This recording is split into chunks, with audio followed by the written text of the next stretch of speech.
Bismillahirrahmanirrahim. Assalamualaikum warahmatullahi wabarakatuh. Subhanallah walhamdulillah wa la ilaha illallah wallahu akbar. Allahumma salli ala sayyidina Muhammad wa ala ali sayyidina Muhammad. Rabbi israh li sadri wa yassir li amri wahlul 'uqdatam min lisani yafqahu qawli, amma ba'd.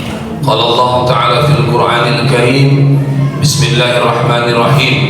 Wa idza sa'alaka 'ibadi anni fa inni qarib ujibu da'watad da'i idza da'an falyastajibu li wal yu'minu bi la'allahum yarsudun. Shadaqallahul azim. Sama-sama kita muliakan imam masjid kita, Al-Ustaz. Sama-sama kita hormati para pengurus PKM masjid yang saya muliakan, Bapak Ibu yang hadir, jamaah salat Isya, jamaah majelis ta'lim, insyaallah jamaah salat malam atau salat tarawih. Mudah-mudahan kita semuanya ini dimuliakan dan dirahmati oleh Allah. Ucapan alhamdulillah sebagai ungkapan syukur kita kepada Allah, malam akhir-akhir Ramadan ini kita masih diberikan oleh Allah untuk bisa beribadah, untuk bisa menjalankan aktivitas kita, dan kita hanya mengharap ridhonya Allah Subhanahu wa taala. Mudah-mudahan ibadah kita ini diterima oleh Allah Subhanahu wa taala. Bersalawat salam kita pada baginda Rasulullah, karena Rasulullah itu adalah makhluk yang paling mencintai setulus hati mulai dari dunia sampai akhirat.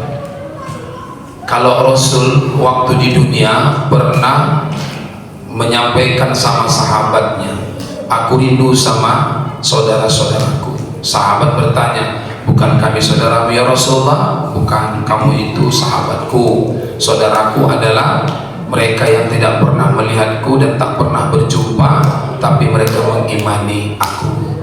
Berarti dia akan peduli sama kita.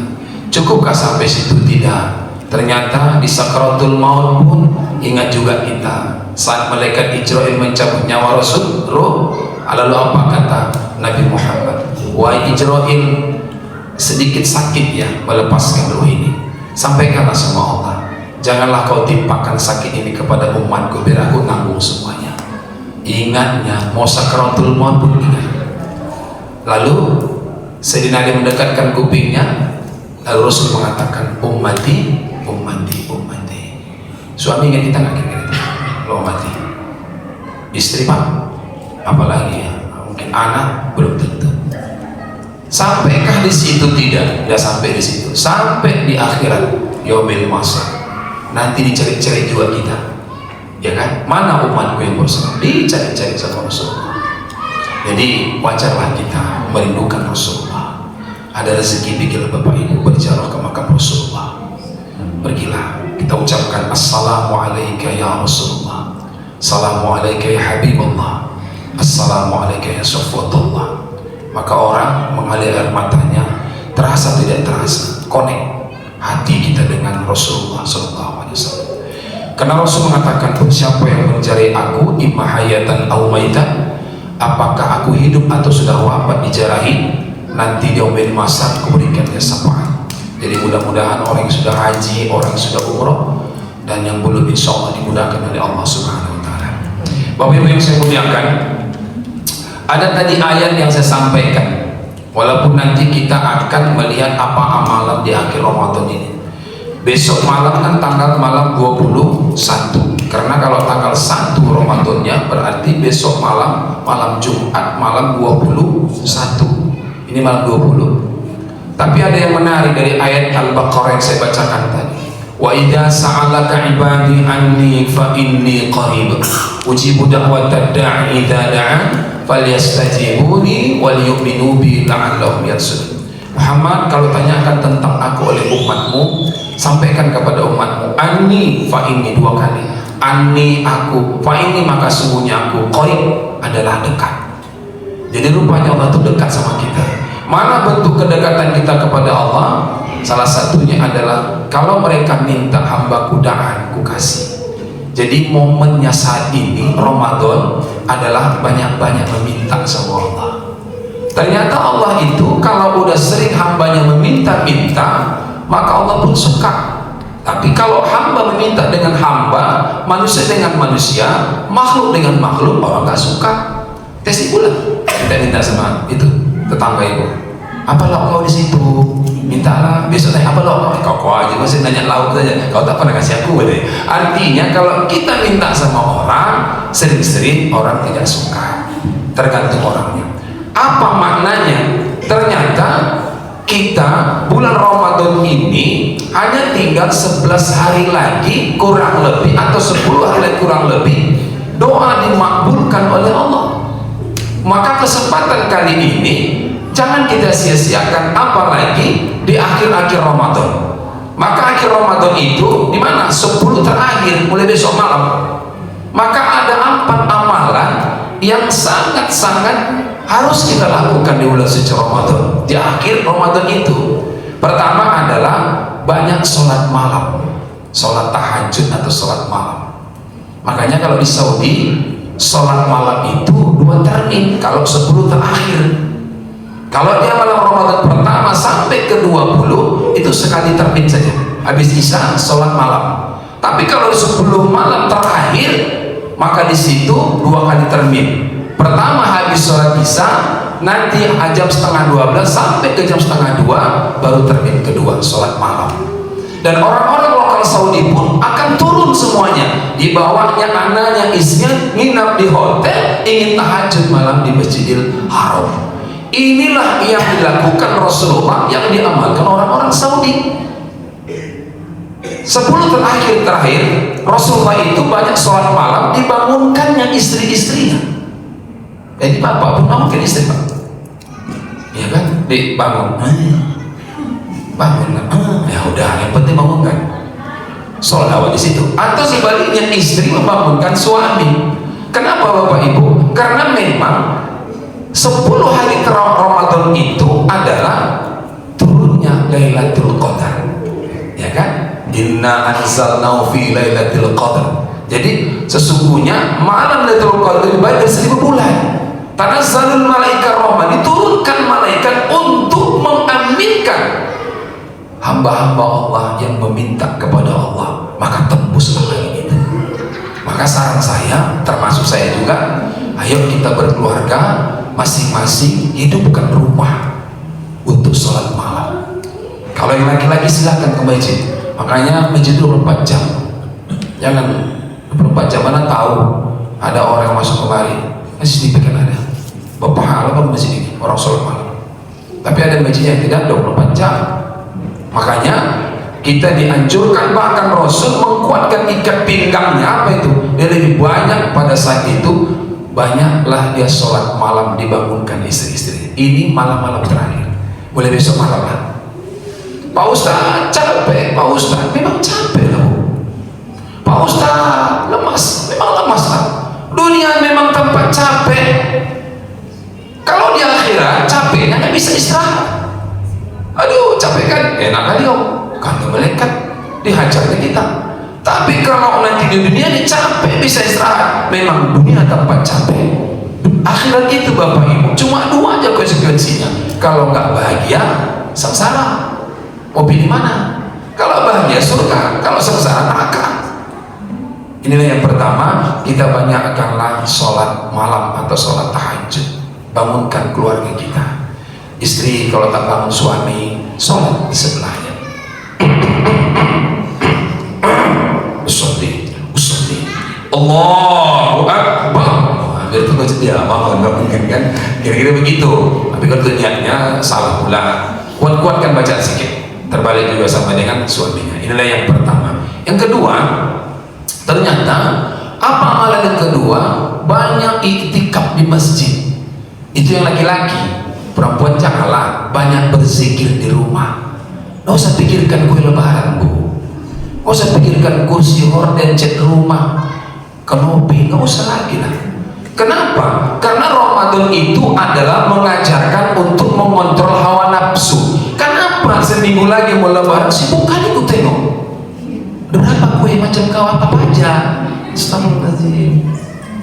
Usah lagi Bu, itu zaman-zaman kita rubahlah budaya itu. Memang kita Pak, Bapak Ibu, ini pengalaman saja ya. Kalau di Saudi itu, saya berapa kali era di sana sama Ramadan.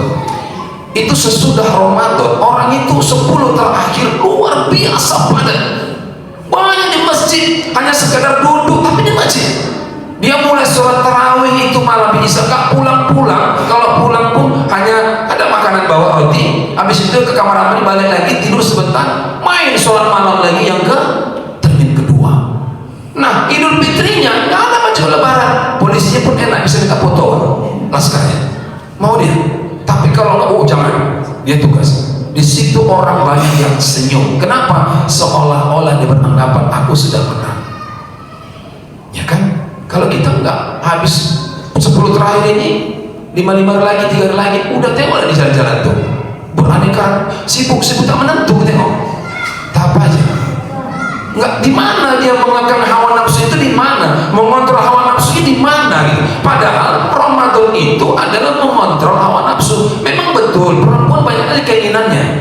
Mulai sejak Nabi Adam, Hawa kan digoda-godanya Nabi Adam tuh. Ayolah kalau itu janganlah merajuk, nggak dibelikan. Begitu Hawa, itu Hawa nafsu. Hawa kan perempuan, keinginan diri. Hawa nafsu, keinginan diri. Jadi banyak keinginan istri pada suami. Jadi sekarang ini dikurang-kurangi. 2. Ketiga, apa ini? Biar tarawih kita. Yang ketiga adalah banyakkan membaca Al-Quran. Nah, kenapa baca Al-Quran Pak Ustaz? Quran itu sifa'u wa rahmah. Dia adalah obat hati dan obat segala macam obat. Dia pembawa syafaat juga dan sebagai obat. Kenapa? Kalau kita membaca Al-Quran, obat hati, tenang hati. Dengan hiruk pikuk sekarang ini kan udah zaman gila sekarang. Saya bingung nengoknya, udah apalah, keluar sedikit ada aja gitu laporan, maksudnya ada gimana usah begini. Jangan aku pusing begini. Banyak kali orang banyak kali yang stres sekarang. Ada pekerjaan stres, nggak ada pekerjaan tambah gila. Dapat duit mengeluh, nggak dapat duit mengeluh. Heran saya, kenapa orang seperti itu? Ketenangan sudah tidak ada. Makanya Rasul mengajarkan doa, Allahumma inni as'aluka nafsan mutmainnah. Ya Allah ya Tuhanku, jadikanlah jiwaku ini tenang dalam hidup ini. Itu jangan pernah lupa, kita minta sama Allah. Tenang sama bahagia berbeda. Kalau bahagia belum tentu tenang. Tenang sudah tentu bahagia. Itu bisa dibedakan. Nanti dikaji lagi deh. Jadi kenapa? Maka banyak baca Quran kita. Makanya kan di kebun orang ini udah berapa juz kan dibaca sana. Kurasa kami menurut 7 di khatam deh ini. Oh iya, di kebun gitu kan. Nggak perlu kebun-kebun. Yang penting dibaca Quran itu khatam, berdoa. Salah satu doa yang dimakbulkan waktu-waktunya adalah ketika mengkhatamkan Al-Quran. Di situ kita berdoa, tepatnya bulan suci Ramadan, maka tembuskan lagi. Maka tadarus itu penting. Kalau tadarus Bapak Ibu ada yang menengok, ya kan? Satu, kita baca Al-Quran salah, ada yang menganalisa, membetulkan, maka dapat 1 pahala. Kalau betul kita baca 10. La aqulu alif lam mim, kata Rasul, tidak aku sebutkan 1 huruf alif lam mim, tapi alif 1, lam 1, mim 1 berarti 30. Makanya jangan membaca di rumah kalau tak pandai-pandai kali, ikutlah tadarus. Boleh baca di rumah, tapi ikutlah tadarus. Memang harus banyak sabar. Contoh, Bismillahirrahmanirrahim. Sikokoi bertiga titik gitu barisannya. Datang sebelah dalam hatinya yang lama wangi biar datang sebelah taqabbalallahu biar cepat deh. Belum lagi sebab baca katanya.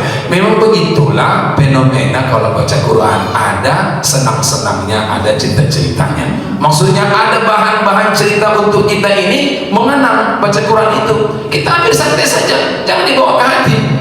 Jangan pulang nanti. Aku rasa kata darus lagi aku belum dapat. Kenapa? Lawas gitu.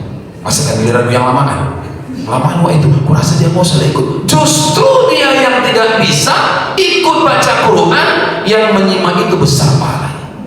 Kan banyak sabar di sini. Maka Ramadan ini banyak sabarnya Bu.